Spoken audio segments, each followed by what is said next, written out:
Perayaan Hari Suci Galungan di Pura Besakih, Karangasem berlangsung dengan hikmat. Warga silih berganti berdatangan untuk melaksanakan persembahyangan di pura terbesar di Bali tersebut. Inilah situasi Pura Besakih di Hari Suci Galungan.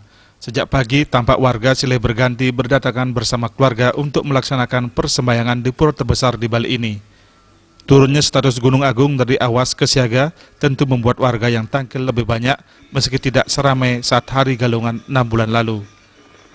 Warga yang sebagian besar merupakan warga Besakih ini umumnya tampil ke Pura Besakih usai melaksanakan persembahyangan di rumah masing-masing.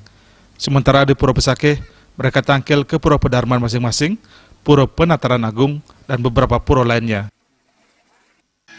Pertama sih yang melakukan persembahyangan di rumah.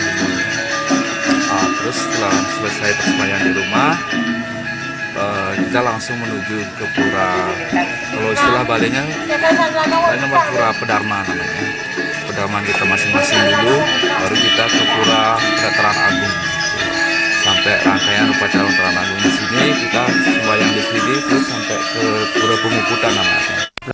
Sudah jelas sangat jauh perbedaan, mencapai 70% turun dari seperti yang terdahulu lah. Sekarang kan tentunya yang menjadi siaga, waspada, selalu mengantisipasi itu. Tetapi walaupun ada perbedaan itu tidak mengurangi rasa keyakinan, ya rasa ketulusan, perwakilan umat dimanapun berada, yakin itu ada perwakilan yang dulunya mengajak keluarga, anak-anak, istri dan lain sebagainya. Sekarang tentunya ada perwakilan dari keluarga itu.